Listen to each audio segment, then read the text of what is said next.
السلام عليكم، ازيكم يا حبايب قلبي؟ عاملين ايه؟ وحشتوني.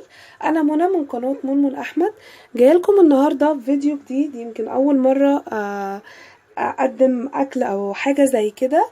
هعمل النهارده غدا بسيط جدا لفردين. انا هعمله لفردين او 3، فانتوا ممكن طبعا تضاعفوا الكميه. هعمل رز بالكاري ودبابيس وسلطه يعني وكده. فانا هعمل معاكم دلوقتي الرز بالكاري. هو سهل جدا على فكرة، في ناس مستصعباه بس هو طريقته سهلة جدا. هبتدي ان انا احط معلقة سمنة زي ما انتوا شايفين كده، معلقة اهي. تمام.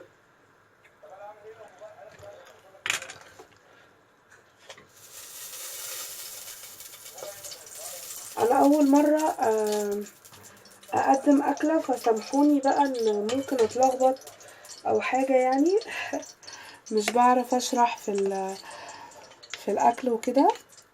بصي يا بنات، هي معلقة بس تكون صغيرة يعني مش كبيرة وكده، وهسيبها تتقدح. هو سهل خالص. وطبعا هيبقى عندي الرز هغسله كويس جدا، وهقوم منزله الرز عليه.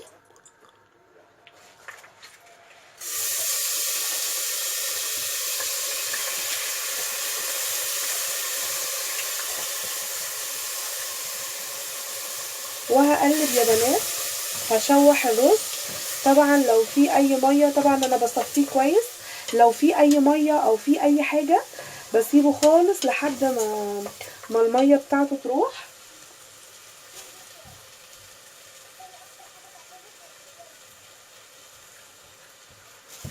اهو يا بنات دول اخر شويه.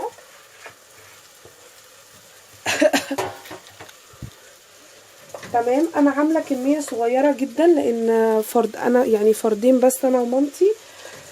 فطبعا انتوا ممكن تزودوا الكميه. هبتدي ان انا اشوحه جامد لحد ما ينشف.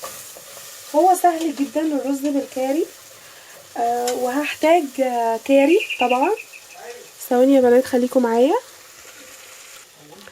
اهو يا بنات معلش دي اهو ابتدى يتشرب. هبتدي ان انا احط كاري. ثانيه خليكم معايا. هبتدي ان انا احط نص كركم. هحتاج كركم. هبتدي ان انا احط نص معلقه كده اهو. ده كركم اهو. وهبتدي ان انا احط طبعا نص كاري. وهحط الملح برضو.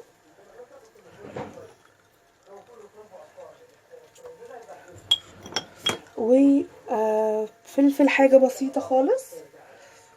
وهبتدي ان انا اقلب كويس.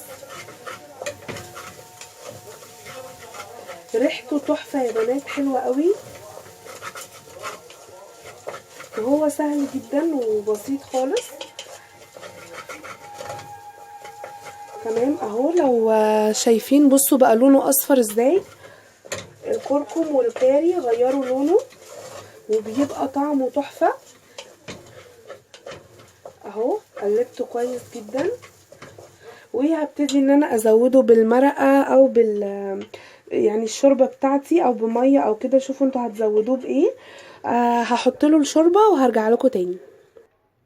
اهو يا بنات بعد ما حطيت الشوربة بتاعتي هبتدي ان انا اقلب كويس جدا. وخلاص غطيته. هدوقه بقى عشان اشوف ملحه مظبوط. جميل جدا يا بنات. والناحية التانية اهو بسلق الدبابيس بتاعتي وهعملها عادي في الخلطة بدقيق عشان بس ما اطولش عليكم. لو عرفت ان انا اصور لكم الخلطة اوكي هصورها. ما عرفتش هعملها لكم في فيديو تاني في مرة تانية. هو انا بحط عليها معلقة دقيق. ممكن احط كمان بيضة، فلفل اسمر، ملح. ممكن تحطي كمان بصل بودر. يعني انا بحط بصراحة مجموعة توابل كده.